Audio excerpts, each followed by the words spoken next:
Hi guys, Lindsay here with Storybrook Family Farm. First off, I want to say Happy Mother's Day to all of the mothers out there.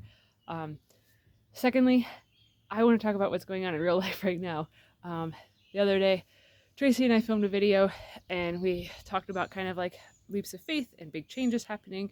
And I know in previous videos we've mentioned about that like life just sort of unfolds for us and crazy things just kind of always seem to be unraveling and happening for us. Well, yesterday was one of those things. Um, After I was done taking care of the animals last night, I went inside to wash my hands. And as I was in the bathroom washing my hands, I finished up, and all I heard was this weird buzzing sound. I was like, "What in the world is that?" Um, you know, like this is very bizarre. So I walked over towards the shower because that's where it sounded like it was coming from, and that's exactly where it was coming from. There was a massive amount of buzzing coming from the roof, the ceiling of our shower. So I had Tracy come in, and I was like, because maybe I'm just like losing my mind or something. And I was like, "Do you hear that too?" And she's like, "Yeah, that sounds like bees." And I'm like, "Yeah, that's what I thought too." I'm like, "That's an awful lot of buzzing." I'm like a ton of bees are in there. And she's like, "Yeah, that's more than just one or two." So I came outside. This is the outside of our bathroom.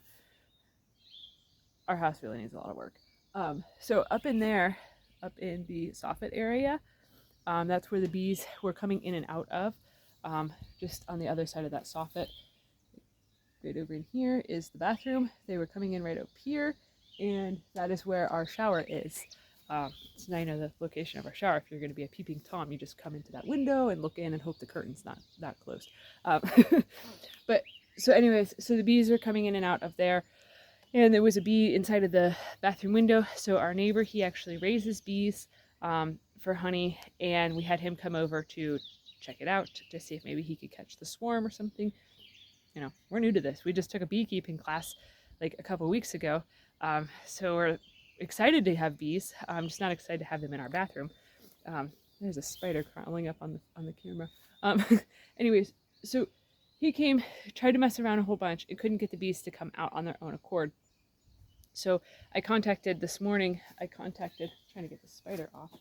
Um, I contacted the lady that did the bee class to let her know what was going on, because we had honestly thought that we weren't going to be able to financially afford getting bees this year due to everything else that's going on in our lives right now. We kind of were like, okay, well, dang, I guess we're just gonna have to wait till next year.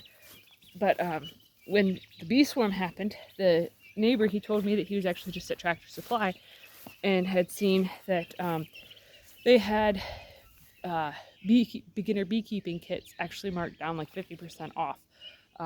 So I was like, oh, well, crap, since the bees found us, clearly the universe wants us to get into doing bees this year.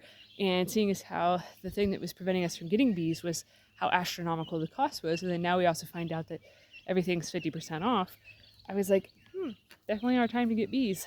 So, anyways, I contacted the lady that did the class. She gave me some different instructions on things that we could do to try to get it so that way the swarm will move out on its own.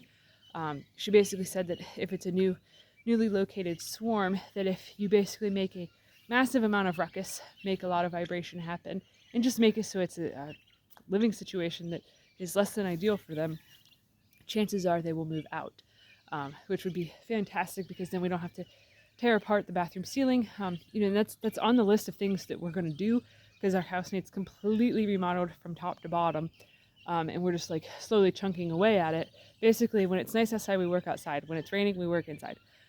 That's how I've been doing it for the past month that we've owned the place, or that we've been living here. We've owned it for a month and a half, but been living here for a month, as of yesterday, actually. So I guess the bees were giving us a housewarming gift, I suppose.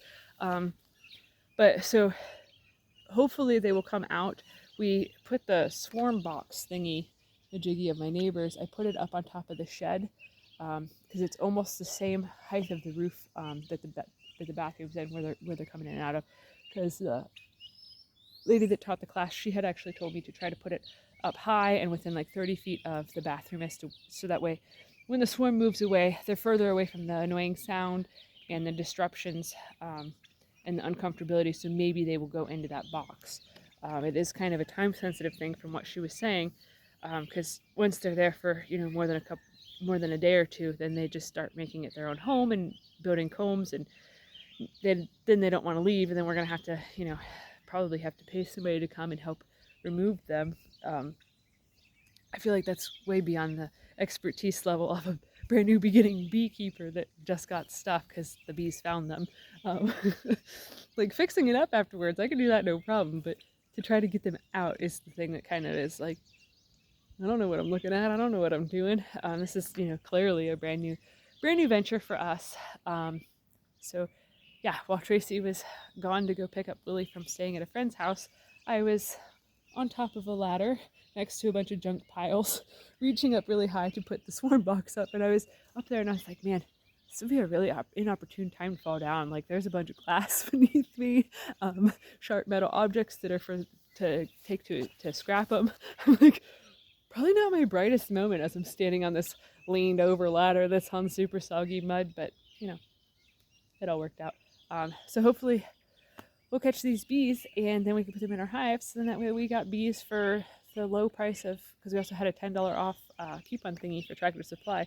It'd be nice because then it'd only be like $155 for the whole kit and the whole caboodle, just with some added work. There's squirrels playing behind me. That's why I keep looking. So I'm like, what is that noise? I want to make sure it's not Bigfoot back there going, I heard you're going to have some honey.